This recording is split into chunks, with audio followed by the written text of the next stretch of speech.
ভারত সরকার নতুন করে আইন করাতে হিন্দুরা এখন পথে, বিস্তারিত ভিডিওটা দেখুন। হিন্দুদের এইভাবে বাঁচানো যায় না দাদা ভাই, এইভাবে একদম টোটালি বাঁচা। শুভেন্দু অধিকারী মহাশয় ভুল করছেন। নির্দিষ্ট সালে যেমন কুরবানির প্রথা চলছিল সেই প্রথা চালু করে আমার ঋণ আছে 9 লাখ টাকা, ঋণের বোঝা শুভেন্দু অধিকারীকে নিতে হবে। কুরবানির নিয়ম বন্ধ করেছে, মানছি না, মানবো না। রাজ্য সরকার কুরবানির নিয়ম বন্ধ করেছে, মানছি না, মানবো না। নাহলে আমার স্বামী সুইসাইড করবে বলছে, সন্তান অনাথ হবে, কিভাবে চালাবো? আমি তো মেয়ে মানুষ, আমার কি বাইরে যাওয়ার ক্ষমতা আছে? আমি কি ইনকাম করবো?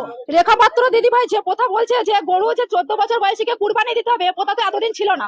মাত্র 15 দিন ক্ষমতায় এসে আজকে নতুন নতুন নিয়ম, নতুন নতুন প্রথা চালু করছে। এই নিয়ম তো নেই, মানুষের জীবনের গ্যারান্টি নেই। তাহলে গরুর 14 বছরের জীবনের গ্যারান্টি আমরা কিভাবে নেবো? কিভাবে নেবো? শুধু তো গরুকে খাওয়ালে আর গরুকে দুধ বিক্রি করলে তো আমাদের সংসার চলবে না। কুরবানির প্রথা ছিল বলে গরু তুলতাম, গরু পুষতাম।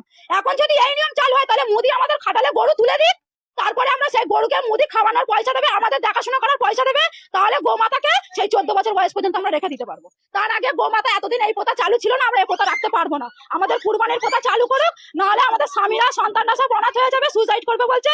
এর দায় শুভেন্দু অধিকারী, রেখা পাত্র এদেরকে নিতে হবে, নিতে হবে। সরকার বলছে যে গোমাতাকে বাঁচাচ্ছে। গোমাতাকে কিভাবে বাঁচাচ্ছে? এতদিন বাঁচায়নি কেন? এতদিন তো এই প্রথা চালু ছিল। আমাদের লাইফে আমরা এখন এরকম দেখি না, আমাদের স্বামীদের লাইফে আসেনি, আমার শ্বশুরের লাইফে ছিল না। তাহলে এখন এই প্রথা কিভাবে চালু করেছে সরকার? আমাদের নির্দিষ্ট সময় দেওয়া হোক, মানবো। সরকার এসছে, আইন মেনে নেবো, কিন্তু নির্দিষ্ট সময় না দিলে আমরা মানতে পারবো না। হাতে মাত্র 10 দিন সময় আছে, আমরা কিভাবে মানবো? এই লোন নিয়ে এই গরুগুলো কত টাকা লোন নিয়েছে? আমি প্রায়, আমার লোন আছে, বন্ধন থেকে নিয়েছি 2 লাখ টাকা, স্বর্ণ জয়ন্তী গ্রুপ থেকে নিয়েছি 3 লাখ টাকা। এছাড়া আদেশ আরো মারা নিয়ে রেখেছে আমার থেকে আরো বেশি, আরো বেশি। তাহলে আমি এই লোন গুলো কিভাবে চালাবো? আরো প্লাস পার্সোনাল পরের কাছ থেকে টাকা নেওয়া আছে সুদে। আমার খাটালে মাত্র 6টা গরু আছে, 6টা গরু আছে, সেই গরুর উপরে নির্ভর আমার 9 লাখ টাকা দেনা আছে। আমার স্বামী তো বলছে সুইসাইড করবে, আমার বাচ্চা তো অনাথ হয়ে যাবে। আমি বলছি যে আমি কি করতে পারি? আমার মায়েরা, আমার লোনের অফিসার ফোন করে বলছে যে টাকা আমাকে দিতেই হবে, লোনের ডেট চলে আসছে বলে। বলছে ডেট যদি পিছিয়ে যায় তাহলে কিন্তু তোমাদের সিভিল খারাপ হবে, লোন নিতে পারবে না কোথাও। এইসব যে আমাদের কাণ্ডগুলো ঘটছে, আমাদের তো জীবন ভবিষ্যৎ অন্ধকার হয়ে যাচ্ছে।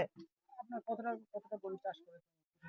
আমার 6টা গরু আছে, 2টো ছোট ছোট বাছুর আছে, 8টা গরু এখন আছে। কি চাইছেন আপনারা? আমরা এই কুরবানির প্রথা চালু হোক, কেনা বেচা যেমন চলছিল সেইগুলো নিয়মগুলো বাদ দিয়ে কেনা বেচাটা চালু করে দিক। আমাদের গরুগুলো বেচাকেনা না হলে আমরা সুইসাইড করা ছাড়া আমাদের সরকার বাধ্যতা। বলছে যে হিন্দুদের বাঁচাচ্ছি।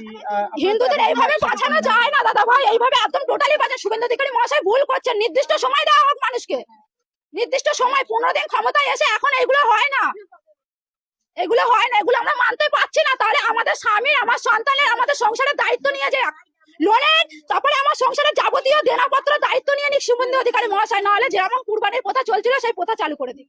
নাহলে আমার ঋণ আছে 9 লাখ টাকা, ঋণের বোঝা শুভেন্দু অধিকারীকে নিতে হবে। নাহলে আমার স্বামী সুইসাইড করবে বলছে, আমার সন্তান অনাথ হবে, আমি কিভাবে চালাবো? আমি তো মেয়ে মানুষ, আমার কি বাইরে যাওয়ার ক্ষমতা আছে? আমি কি ইনকাম করবো? দিদি আপনার নাম এবং বাড়ি? মৌসুমী ঘোষ, আমার বাড়ি বামুনিয়া।